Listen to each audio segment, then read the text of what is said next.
Tonight on Ukraine Today. Battlefield situation. Ukrainian forces repelled Russian assaults in the Donetsk region. The enemy advanced in the Dnipropetrovsk and Zaporizhzhia regions.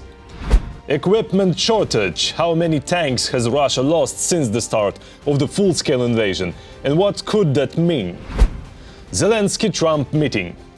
It's set for October 17th in Washington. What will the Ukrainian and US leaders talk about? Environmental disaster. New pollution hits the Black Sea coast, caused by Russian oil. All that and more right now. Hi everyone, my name is Volodymyr Rabchun. Please subscribe, give this video a like, and let's dive into the news. Let's start with the battlefield. Ukrainian forces repelled Russian assaults near Mirnograd in Donetsk region. The occupiers tried to attack using multi-purpose carriers and motorcycles, but they lost vehicles and part of their manpower. Unfortunately, these are far from the last assaults. Russians have moved more equipment to the Pokrovsk front line. Meanwhile, the enemy captured the village of Ternove in the Dnipropetrovsk region, according to Deep State. They also advanced in the Zaporizhzhia region. More details on the front line in our report. A serious escalation and the Kremlin's worst nightmare. This is all about the Tomahawk missiles, which may soon arrive in Ukraine to carry out combat missions. Even just 2 Tomahawks hitting an oil refinery on the occupier's territory would pose a serious challenge to the logistics of the occupying army, and consequently trigger economic upheaval within the Russian Federation itself. If Ukraine receives Tomahawk missiles, it will use them exclusively against military targets in Russia, President Volodymyr Zelensky stated. The Russian side is well aware of the tactical and technical characteristics of these cruise missiles. They are beyond the reach of the Russian air defense system.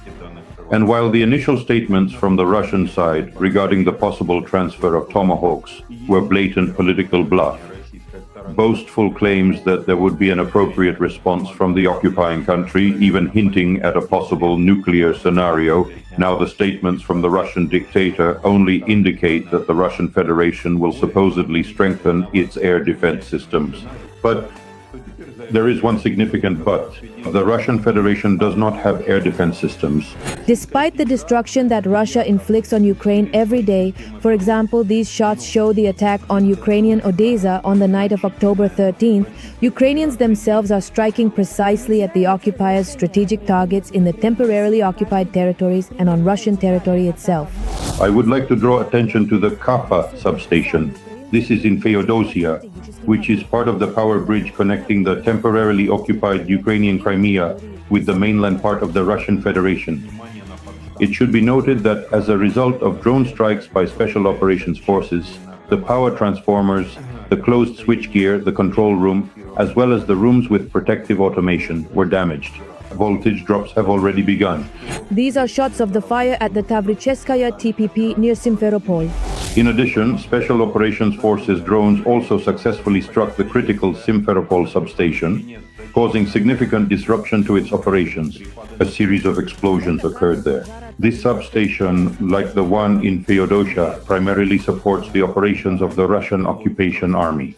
The burning oil depot in Feodosia could be seen from several kilometers away. Local social media report that the smoke plume from the burning oil depot in Feodosia stretched all the way to Kerch and beyond across the strait. That's right, look, there's another one, maybe an explosion. Looks like it's happening at the oil depot again. It's all on fire right now. I think there are 6 or 7 spots burning. More than that. And we can't even see the ones that are lined up right next to each other anymore. In northern Crimea, around midnight, mobile internet was cut off, and then electricity in the villages was also shut down, only coming back at 7:30 in the morning. It was a restless night in Rostov-on-Don and the Rostov region.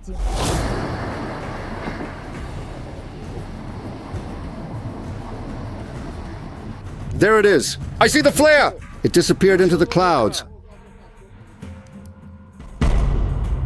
Ukrainian forces are conducting counter-offensive operations in the areas of Dobropilya in the Donetsk region and near Orikhiv in the Zaporizhzhia direction, according to Commander-in-Chief Volodymyr Zelensky. Ukraine's defense forces are demonstrating what is called an active defense posture.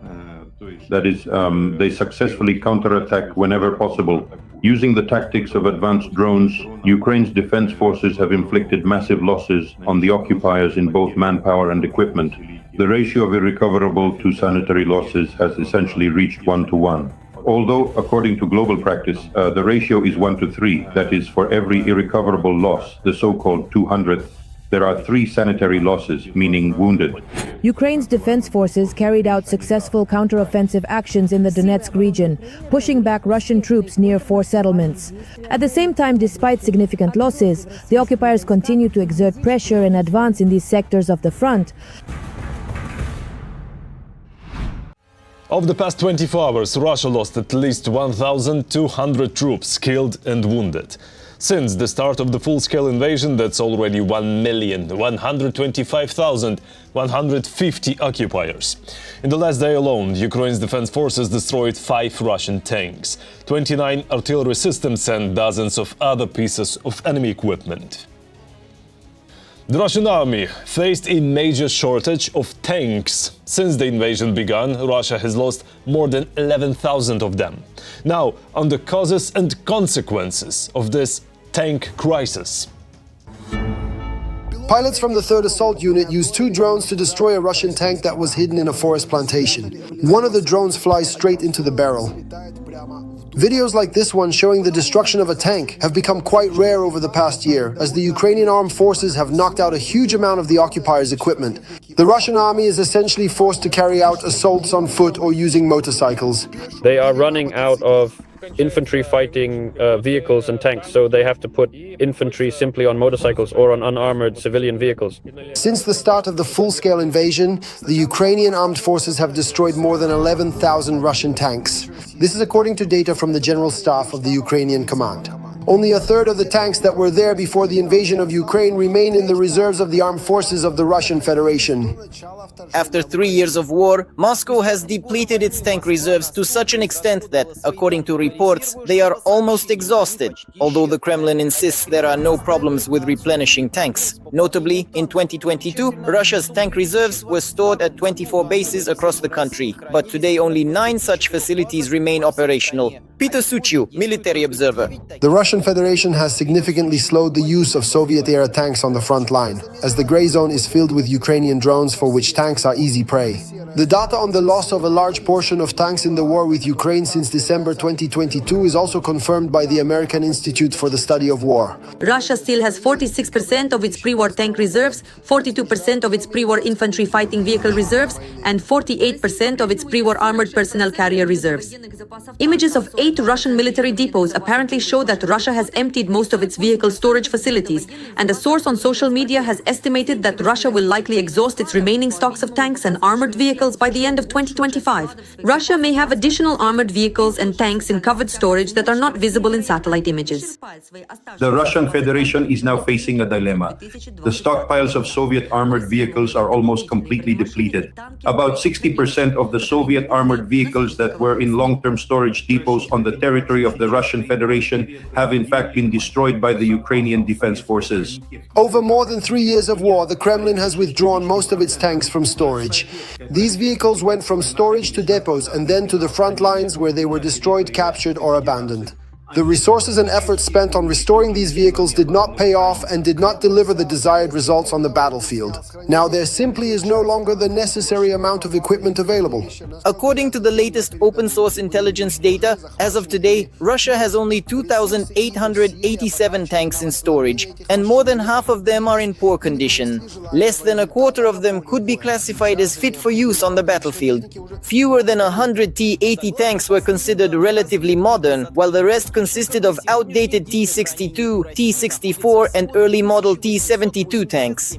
The Russian Federation is currently capable of refurbishing between 1,200 and 1,400 of its Soviet-era armored vehicles, but it is not capable of producing entirely new ones.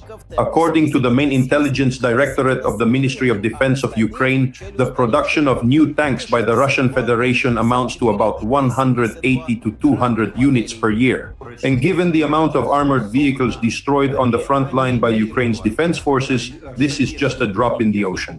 Taking into account figures from various sources, the question now is not whether decommissioned Russian tanks will appear on the battlefield, but when this might happen and whether it is even possible in the required numbers. Last night, Ukrainian air defense shot down 69 of 96 enemy drones over the north, south, east and center of the country. Sadly, 27 drones hit 7 different locations. The occupiers also used guided air bombs. Russian airstrikes on Kharkiv caused major destruction. Several people were injured. A hospital was damaged. All patients were transferred to another medical facility. In the Kirovohrad region, a Russian attack damaged energy infrastructure, causing power outages. If we were weaker than Russia, we would shut their planes down right away, NATO Secretary General Mark Rutte said. But at the moment, the Russians do not pose a threat to the alliance, so their aircraft are being gently escorted out of NATO airspace. If a plane would pose a threat, we have the authorities to do, if necessary, the ultimate. But if the plane is not posing a threat, we are not going to shoot it down. And then we will gently guide it outside the airspace. This is exactly what they should do. And I totally agree with that approach, because we are so strong. It's proportional response, exactly. And we are so much stronger than the Russians. We don't have to take down Russian airplanes because they enter our airspace. We do it if they enter our airspace and also pose a threat. If we were weak, you might maybe think, okay, we are weak, so we have to immediately show them that whenever they enter our airspace, we shoot them down. Strange logic, isn't it? A known criminal holds a knife to your throat. You have a gun, but you won't use it until you understand his true intentions? What if he's just showing off his shiny blade? Russia commits war crimes. Its planes and drones are like a knife at NATO's throat. Not shooting them down for violating airspace looks more like weakness, even fear of the aggressor, than strength. Every voice matters. Join our community, support independent journalism and help us bring you the truth from Ukraine. Become a member of Ukraine today. Join us now. Ukraine is fighting for freedom. Support independent Ukrainian journalism so we can keep telling the truth about Russia's war. Click the link in the description to become our sponsor. Now is a good time to hit that subscribe button and give this video a like. And please share it so more people can see the truth. Thank you and glory to Ukraine. On October 17th, in Washington, the Ukrainian President Volodymyr Zelensky will meet US President Donald Trump. Axios reports they'll discuss, among other things, the possible delivery of Tomahawks missiles to Ukraine. Zelensky will also meet with senators, congressmen, military officials, and representatives of energy companies. The United Kingdom, 5 months ahead of schedule, has supplied Ukraine with hundreds of air defense missiles. What exactly has London sent, and what else is it ready to share with Kyiv? That's next. The United Kingdom is strengthening Ukraine's skies. Hundreds of missiles for air defense systems were delivered 5 months ahead of schedule. This was reported on the British government's website during the visit to Kyiv by the Minister for Defense Readiness and Industry, Luke Pollard. The development of industrial partnerships is important so that we can learn from their experience and together build the industrial base necessary to defend the United Kingdom, deter our adversaries, and support Ukraine. We are talking about light multi-role missiles, LMM, which are produced as part of the British military support program for Ukraine. This is a high-precision missile measuring 1.3 meters in length, weighing only 13 kilograms, and with a range of up to 8 kilometers. It is equipped with a laser infrared guidance system, and its 3-kilogram fragmentation warhead with a proximity fuse makes it effective against both aerial and ground targets. The missiles can be launched from various platforms, including ground-based launchers such as Manpads, the Stormer-SAM system, HVM or Rapid Ranger, as well as from helicopters and ships. As illegal Russian aggression continues to intensify, European countries must unite and strengthen their support. Ongoing industrial cooperation, both with our government partners and international allies, remains the only way to ensure a safe and prosperous future for the people of Ukraine. British support is not limited to supplies. At the same time, a new major phase of industrial cooperation has been announced. The package of £1.6 billion, approximately $2 billion, is intended for integrating LMM missiles into Ukraine's air defense and expanding joint production capabilities. According to Luke Pollard, the total volume of UK military aid in 2025 will reach £4.5 billion or $5.6 billion, a record figure for London for all time. And now another key element of cooperation. The United Kingdom and Ukraine are launching joint production of interceptor drones. The project could start in the coming months. We're talking about a production line capable of turning out around 2,000 interceptors per month. Such production rates are exactly what's needed to counter massive swarms of Shahed drones and other large-scale attacks by combat UAVs. The first production lines will be set up in the United Kingdom. But the project structure is designed to be flexible, so it can quickly respond to the needs of the front and move capacity closer to Ukraine if necessary. The British side promises to contribute development, research expertise and modern manufacturing technologies that Ukrainian factories currently lack. This is not just a supply contract, it's an attempt to create sovereign capabilities for Ukraine. Equipment, technical support, training and joint research and development chains. At the same time as the UK, the Netherlands also discussed a memorandum on joint drone production.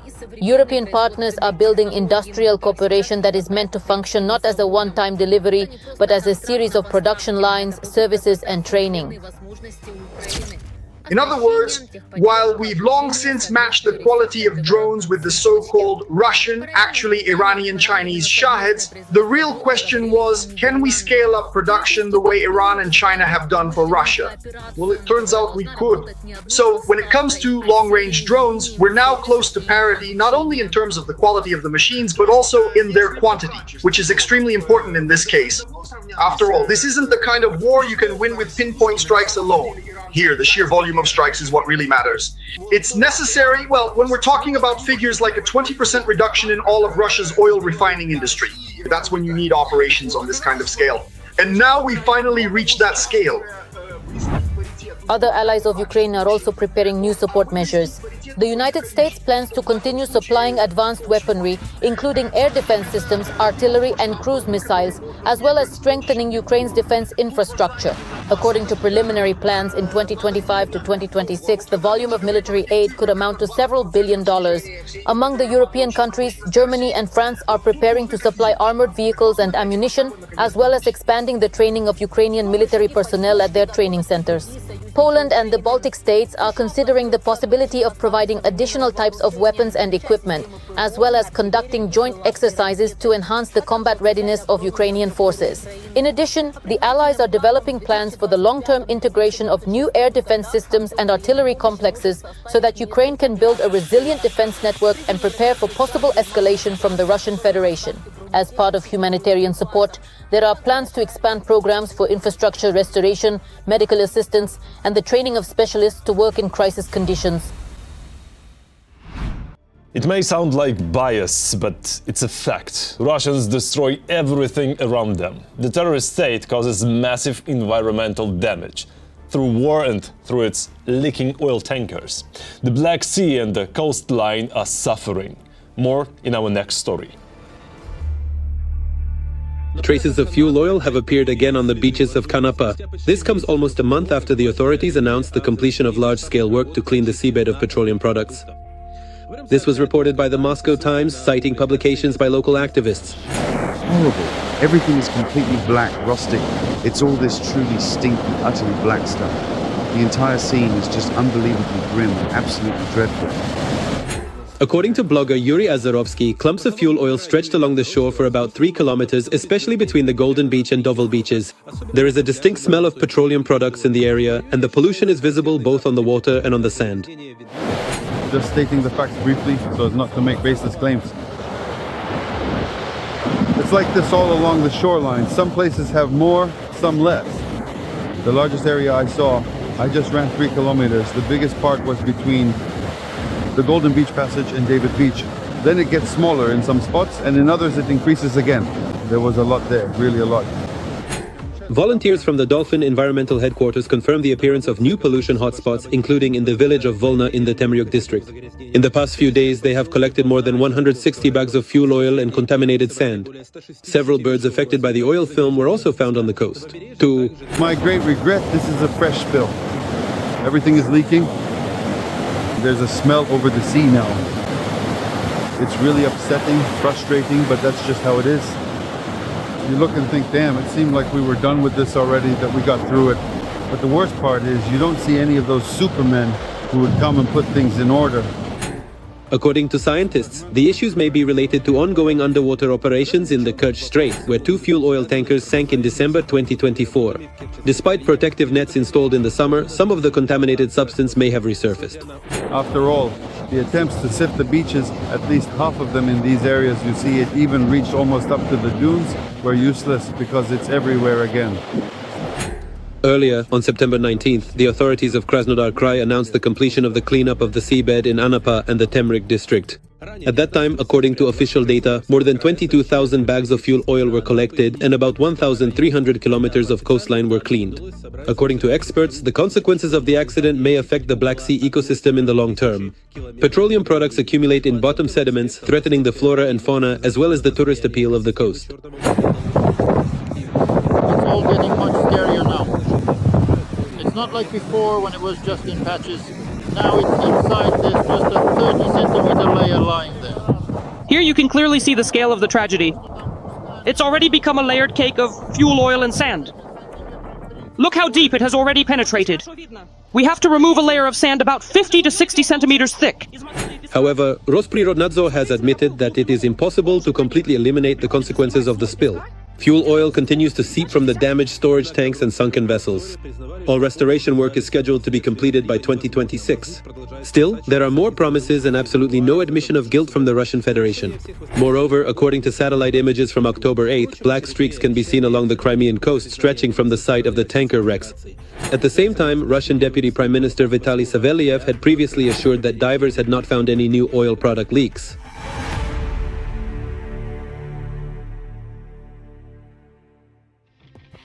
That's all for today. Thanks for watching. Thank you for your support. Strength to Ukraine's defenders. Glory to Ukraine. Don't forget to like, subscribe, comment and share. See you next time.